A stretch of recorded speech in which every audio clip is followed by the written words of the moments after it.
bukan mundur ya Pak, bukan mundur. Kemudian pada berbagai stakeholder dan pemangku kepentingan bergerak cepat membersihkan sepanjang pantai di Bali termasuk Polres Buleleng. Ini lantaran sentilan Presiden RI Prabowo Subianto yang menyebut pantai Bali penuh dengan sampah dan mempengaruhi kunjungan wisatawan pada Rakornas hari Senin lalu di Sentul, Jakarta. Pembersihan pesisir pantai dilakukan Polres Buleleng sejak Rabu pagi hingga sore. Buleleng memiliki garis pantai terpanjang di Bali, langsung dieksekusi oleh berbagai pihak termasuk Polres Buleleng dalam pembersihan sampah di pesisir pantai. Sasarannya yakni sampah plastik yang bertebaran di sepanjang perairan. Sampah yang ada di perairan Buleleng ini juga sebagian besar merupakan sampah kiriman dari wilayah hulu ke hilir. Kabag Ops Polres Buleleng, Kompol Made Agus Dwi Wirawan mengatakan, aksi ini juga sekaligus sebagai bagian dari instruksi Presiden dan juga Kapolri untuk segera menangani sampah di perairan Bali. Selain melibatkan jajaran kepolisian, juga melibatkan jajaran TNI, pelaku pariwisata, serta masyarakat. Untuk hari ini kita fokus di pantai, tapi kita juga akan berkembang ke wilayah penyangga-penyangga pantai. Seperti desa-desa yang ada di Busungbiu maupun Sukesade, mereka akan bergerak besok di wilayah Busungbiu dan wilayah Sukesade. Kepala Desa Tukat Mungga mengatakan jika di wilayahnya pesisir pantai banyak sampah kiriman ketika musim hujan. Itu dikarenakan ada 2 aliran sungai yang membawa sampah dari hulu ke hilir. Saat ini saja ada sekitar 2 truk sampah kiriman sejak bulan Januari. Pihaknya berupaya menangani sampah dengan melakukan pengolahan dan juga akan menerapkan penanganan sampah di masing-masing rumah dengan biopori sebagai salah satu solusi. Dalam hal ini setiap tahun kami mendapatkan sampah kiriman hampir 2 truk itu di bulan Januari dan Februari. Itu setiap Januari paling tidak 2 truk ada sampah kiriman karena kami berdekatan dengan 2 arus sungai, Sungai Tukat Bangke dengan sungai-sungai penyangga di sebelah pantai. Itu sampai nyambung ke desa-desa tetangga dari hulu ke hilir. Seperti itu. Pengelolaannya seperti apa? Untuk pengelolaan kami di desa ada 2 pengelola. Yang pertama dari desa adat, kita mengelola sampah, kemudian dari desa dinas melalui BUMDes. Kita ada 2 pengelolaan sampah di desa. Itu sistemnya kita ngangkut dari sumber, dibawa ke pengolahan sampah. Sisanya untuk residu kita buang ke Bengkale. Dari aksi pembersihan pantai dengan melibatkan 9 polsek yang ada di jajaran Polres Buleleng, diperoleh sebanyak 150 kg lebih sampah plastik yang akan dibawa ke tempat pembuangan akhir. Laporan Pande, Buleleng, Garuda TV.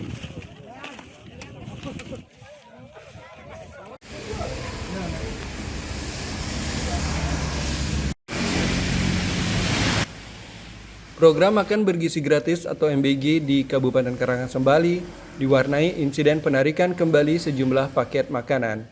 Ratusan tusuk sate yang disiapkan oleh Satuan Pelayanan Pemenuhan Gizi atau SPPG Subagian 2 terpaksa diganti karena diduga basi dan tidak layak konsumsi. 2 SD negeri di Karangasem, Bali yang menerima menu MBG diduga basi ini yakni SD Negeri 1 dan SD Negeri 5 Karangasem. Pihak SPPG Subagian 2 langsung melakukan penarikan dan mengganti menu sate tersebut. Ratusan siswa di SD Negeri 1 dan SD Negeri 5 Karangasem terpaksa menunda waktu sarapan pagi mereka setelah ditemukan adanya komponen menu yang tidak layak. Menu sate yang menjadi bagian dari paket makan bergizi gratis dilaporkan memiliki rasa seperti basi. Pihak sekolah yang sigap langsung melarang para siswa untuk mengkonsumsi sate tersebut, meski menu lain seperti tahu, sayur, dan buah dalam kondisi baik. Kepala Sekolah SD Negeri 5 Karangasem, Diputu Arnawo mengatakan, langkah ini diambil sebagai antisipasi untuk menjaga kesehatan 250 siswanya. Selain sate, pihak sekolah juga menyisihkan nasi yang terasa keras agar tidak terjadi hal-hal yang tidak diinginkan. Anak-anak cuma di menu sate itu tidak bisa dimakan dalam kondisi rasa yang jelek, masam gitu ya. Ya, sedangkan yang lain karena ada menu tahu, kemudian sayur dan buah masih bagus. Cuma ada beberapa porsi nasi itu agak keras. Ya. Kalau dibilang mentah enggak sih Pak, dia agak keras. Agak keras Pak. Yang itu tidak dimakan Pak, karena kita mengantisipasi, namanya juga anak-anak kan kondisi tubuh kadang-kadang tidak bagus. Menanggapi laporan tersebut, Kepala SPPG Sebagian 2, Ariase, langsung melakukan pengecekan dan penarikan menu di lapangan. Dari hasil analisa awal, diduga penggunaan kelapa pada proses pengolahan menjadi penyebab sate cepat mengalami kerusakan atau basi. Sebagai bentuk tanggung jawab, pihak SPPG langsung menghentikan produksi sate dan menggantinya dengan menu telur ayam untuk jatah makan siang siswa. Pihak SPPG juga telah menyampaikan permohonan maaf kepada pihak sekolah dan berjanji akan memperketat pengawasan produksi di dapur umum agar kejadian serupa tidak terulang kembali. Nah, hasil analisa saya untuk sate itu ada penggunaan kelapa di dalamnya. Nah, sehingga mengakibatkan di dalam sate itu membuat rasanya itu tidak menjadi layak konsumsi seperti itu.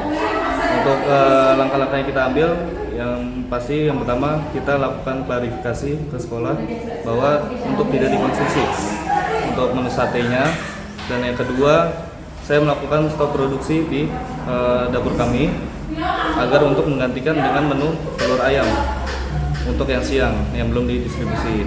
Yang ketiga tentunya kami melakukan klarifikasi ke sekolah, menyampaikan permohonan maaf juga kepada mereka.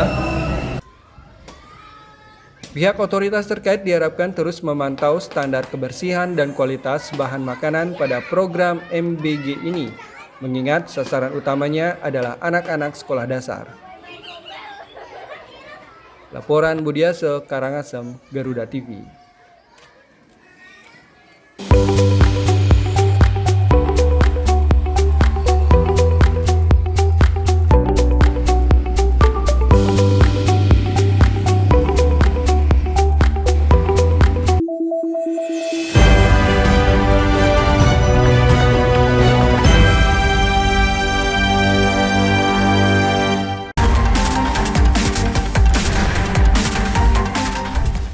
Mengungkap kasus kriminal terkini di seluruh penjuru tanah air. Ulasan tajam tanpa ampun bersama para aparat. Tak ada tempat untuk lengah. Informasi penting yang membuat Anda lebih waspada. Kriminal Plus 62. Hanya di Garuda TV.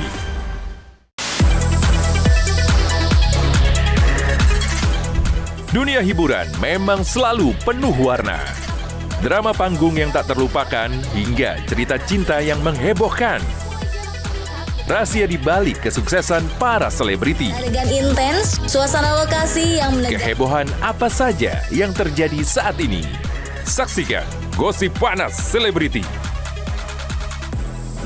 Hanya di Garuda TV.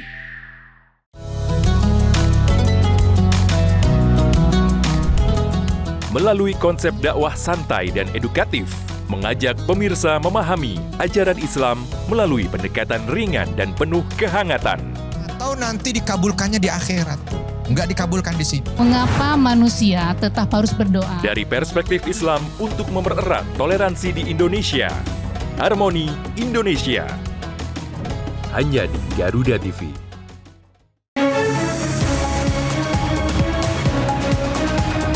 Rangkaian informasi terkini dan mendalam, mengupas peran strategi dan peran penting para pengambil kebijakan. Orang yang bersih, orang yang tidak korup. Kuotanya sudah dinaikkan 15%. Menghadirkan fakta, bukan wacana. Kalau LPMK pun saya tantang. Dalam Kabinet Merah Putih. Senin sampai Jumat pukul 5 sore. Hanya di Garuda TV.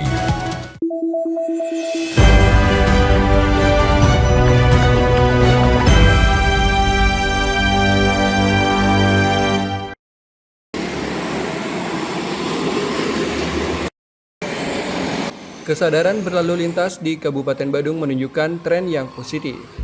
Angka kecelakaan lalu lintas tercatat mengalami penurunan signifikan hingga 15% dibandingkan tahun sebelumnya. Data Polres Badung mencatat pada tahun 2024 jumlah kecelakaan mencapai 1.100 lebih kasus. Memasuki tahun 2025, angka tersebut berhasil ditekan dan di tahun 2026 ini diharapkan kembali menurun seiring penguatan strategi operasi dan pengawasan di lapangan. Namun demikian, kepolisian menegaskan bahwa faktor kelalaian pengendara masih menjadi penyumbang terbesar kecelakaan atau yang dikenal sebagai human error. Selaku Kepala Pengendali Operasi, Kabak Ops Polres Badung menyebut pengendalian dan perencanaan operasi terus dimatangkan berbasis data dan evaluasi lapangan. Ada penurunan signifikan saat pelaksanaan operasi sebesar 15%. Jadi 2004 1.100 sekian, kemudian 2025 turun 15% dan harapan kami di 2026 ini kami selaku Karyanawat mampu mengendalikan dan merencanakan operasi. Faktor penyebabnya apa, Nak? Secara data, secara umum masih faktor kelalaian dari pengendara. Jadi human error-nya lebih tinggi dari 1.000 sekian data yang ada dalam setahun. Polres Badung pun mengimbau masyarakat untuk tidak hanya mengandalkan operasi kepolisian, namun menjadikan keselamatan sebagai kebutuhan dan budaya bersama. Tertib berlalu lintas dinilai sebagai kunci utama menekan angka kecelakaan di jalan raya. Laporan Gede Agung, Badung, Garuda TV.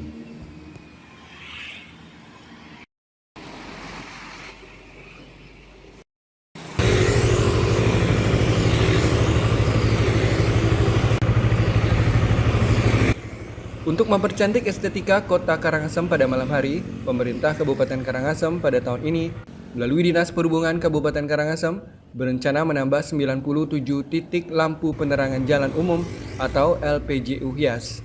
Penempatan lampu hias ini akan difokuskan pada ruas Jalan Ngurah Rai hingga Jalan RA Kartini. Selain itu, Dinas Perhubungan juga bakal mengupayakan pemasangan lampu hias dekoratif yang berisi maskot Kabupaten Karangasem yakni bunga teratai. Sebagai upaya untuk menghidupkan suasana kota di malam hari, Dinas Perhubungan Kabupaten Karangasem telah merancang pemasangan 97 titik LPJU hias baru. Kadishub Karangasem Cukorde Surya Dharma dalam rapat kerja bersama Komisi 2 DPRD Karangasem menyatakan proyek ini ditargetkan rampung pada Agustus 2026 mendatang. Berbeda dengan lampu sebelumnya yang menggunakan tenaga surya, LPJU hias kali ini akan menggunakan teknologi lampu LED. Selain itu, akan dipasang pula lampu dekoratif dengan maskot bunga teratai untuk memperkuat identitas daerah. Pemasangan ini dilakukan secara bertahap sesuai ketersediaan anggaran. Jika anggaran mencukupi, rencana pemasangan akan dilanjutkan hingga ke area Tugu Pahlawan. Sesuai dengan kewenangan dan fungsi kami sih, khususnya untuk di tahun 2026 ini ke LPJU hias. Yang untuk di 2026 yang kita sudah alokasikan dan sudah ada anggarannya itu adalah pemasangan 97 titik LPJU hias yang ada di Jalan Ngurah Rai sampai di Jalan Kartini. Kemudian nantinya mungkin akan berlanjut sampai di Gajah Mada dan juga di lingkup semua kota. Karena kita menyesuaikan dengan kondisi yang ada. Rencana ini pun mendapat dukungan penuh dari Komisi 2 DPRD Karangasem. Ketua Komisi 2, Imadi Tarsi Ardipe, mengapresiasi langkah Dishub namun menegaskan agar koordinasi terkait perencanaan anggaran dilakukan lebih awal. Hal ini bertujuan agar DPRD dapat mengawal dan mendorong tim anggaran pemerintah daerah untuk mengalokasikan dana secara maksimal meski di tengah keterbatasan anggaran. Pemaparan program menurut Imadi Tarsi Ardipe seharusnya dilakukan sebelum penyusunan KUA PPAS sehingga Dewan bisa mengawal anggaran program tersebut saat rapat dengan tim anggaran pemerintah daerah atau TAPD. dan perjuangkan. Kalau tidak punya perencanaan, kita mau memperjuangkan dan mendorong daripada program. Sedangkan programnya kita tidak tahu. Harus ada progresnya dulu. Kita bisa mendorong dan memperjuangkan. Saat ini LPJU Hias yang telah terpasang berada di ruas Jalan Untung Surapati, Jalan Ahmad Yani, serta di Jalan Nenas. Dengan penambahan fasilitas ini, diharapkan wajah kota Karangasem semakin menawan dan dapat mendorong aktivitas ekonomi masyarakat pada malam hari. Laporan Budiase, Karangasem, Garuda TV.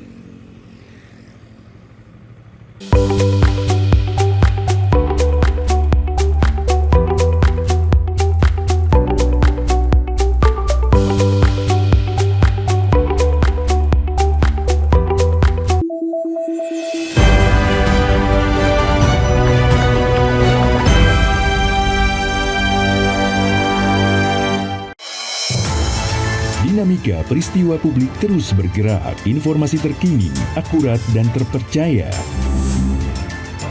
Pemerintah juga terus mempercepat penyaluran dana tunggu hunian bagi korban bencana alam di Sumatera Barat. Menemani waktu sore Anda dengan perkembangan berita terbaru. Laporan 8 petang, pukul 6 sore. Hanya di Garuda TV.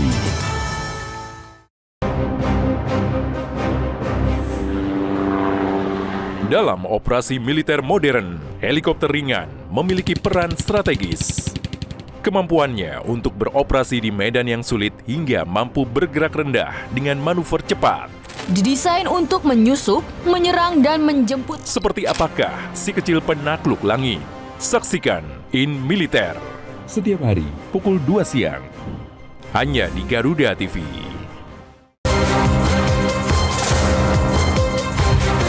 Menyorot setiap detik penting dari peristiwa mancanegara, dinamika politik internasional, hingga kebudayaan bangsa. Presiden Amerika Serikat Donald Trump menyambut kedatangan Presiden Ukraina. Ikuti langkah Presiden dan para pemangku kepentingan di kancah kerjasama internasional.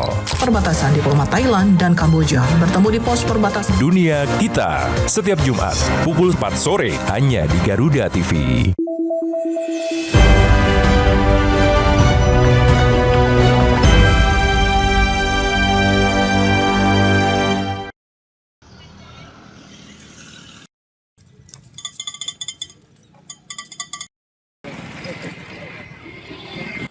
Memasuki tahun 2026, Dinas Pariwisata Kabupaten Badung menegaskan tidak semua desa bisa langsung menyandang status desa wisata. Sejumlah desa memang telah mengajukan diri dan berkoordinasi ke Dinas Pariwisata Badung untuk diterbitkan surat keputusan atau SK Desa Wisata. Namun prosesnya tidaklah mudah. Seluruhnya harus melalui kajian yang mendalam. Kadis Pariwisata Kabupaten Badung, Inyoman Trudiarto menegaskan, saat ini pemerintah daerah lebih memilih memperkuat 18 desa wisata yang sudah ada, daripada sekedar menambah jumlah tanpa potensi nyata. Prinsipnya, desa wisata harus memiliki keunikan, memiliki daya tarik yang khas, dan benar-benar mampu menarik minat wisatawan untuk datang, tidak hanya soal keindahan. Dinas Pariwisata Badung juga memastikan terpenuhinya aksesibilitas, amenitas, serta jaminan keamanan dan kenyamanan bagi wisatawan, sumber daya manusia menjadi kunci utama. Pengelola desa wisata, pramu wisata, hingga pelaku usaha harus memiliki kualitas dan kompetensi yang memadai. Ada beberapa memang desa yang melakukan atau berkoordinasi ke kita ke Disparda Badung untuk di SK-kan menjadi desa wisata, tetapi itu butuh sebuah kajian. Nah, kami berprinsip dari 18 desa wisata yang kita miliki saat ini, tentunya ini yang harus kita fokuskan. Jangan sampai hanya kita berikan mereka rekomendasi menjadi desa wisata atau dibuatkan SK menjadi desa wisata, tetapi potensinya tidak ada. Jadi kita ingin desa wisata ini betul-betul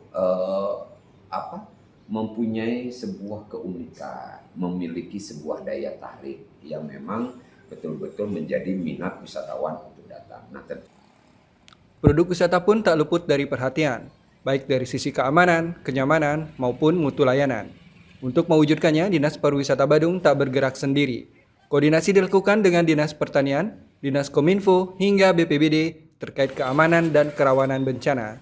Semua ini menjadi bagian dari program strategis peningkatan daya tarik wisata dan desa wisata di Kabupaten Badung 2026. Laporan Gede Agung, Badung, Garuda TV.